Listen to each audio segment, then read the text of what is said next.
నమస్తే అండి.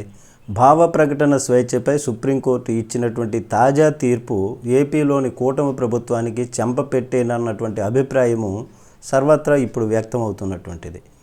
భావ ప్రకటన స్వేచ్ఛ, వాక్ స్వాతంత్ర్యము హక్కును గౌరవించాలని, పోలీసులు రాజ్యాంగ ఆదర్శాలకు కట్టుబడి ఉండాలని దేశ సర్వోన్నత న్యాయస్థానం సుప్రీంకోర్టు స్పష్టం చేసింది. కానీ ఏపీలో జరుగుతున్నది ఏంటి?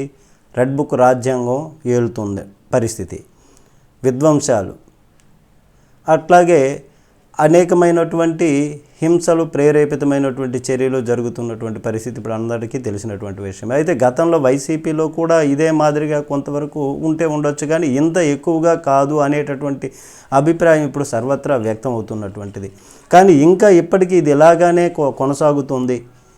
ఏపీలో కూటమి అధికారంలోనికి వచ్చినప్పటి నుంచి రాజకీయ ప్రత్యర్థులపై పోలీస్ వ్యవస్థను అడ్డగోలుగా ఉపయోగిస్తోందని, ఈ 9 నెలల కాలంలో వందలాది మంది సోషల్ మీడియా యాక్టివిస్టులపైన అక్రమ కేసులు బనాయించిందని, అలాగే కూటమి నేతలను గతంలో విమర్శించారని ఇప్పుడేమో ప్రశ్నిస్తున్నారన్నటువంటి ఉద్దేశంతో కక్ష సాధింపు చర్యలకు దిగుతున్నారని, ఏపీలో ఇంకా ఇలానే ఉందని ఇప్పుడు కూడా ప్రస్తుతం కూడా పరిస్థితి కూడా ప్రెస్ మీట్ పెట్టినందుకు పోసాని లాంటి వారిని జైలుకు పంపి ఇబ్బందులకు గురి చేశారని ప్రత్యేకంగా చెప్పక్కర్లేదని అనుకుంటున్నారు. ఇప్పుడు వైసీపీ నేతలు ఘాటుగా విమర్శిస్తున్నారు. అయితే మరికొందరిని పిఎస్ల చుట్టూ తిప్పుతూ వేధింపులకు గురి చేస్తుందని, అయితే ఇప్పటికే కూటమి పాలనలో నమోదవుతున్నటువంటి అక్రమ కేసులను ఏపీ హైకోర్టు తప్పుబట్టింది.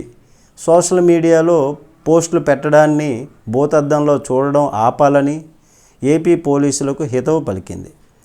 ప్రభుత్వ పెద్దల కోసం పనిచేయొద్దంటూ పోలీసులను తీవ్రంగా మందలించింది. ఇది ఇలానే జరిగితే చూస్తూ ఊరుకోబోమని హెచ్చరించింది. తాజాగా సుప్రీంకోర్టు కూడా గుజరాత్ పోలీసులపై ఇదే తరహా ఆగ్రహం వ్యక్తం చేయటం విశేషం అని చెప్పవచ్చు. దీనిపైన మీ కామెంట్ తెలియజేయండి. నమస్తే.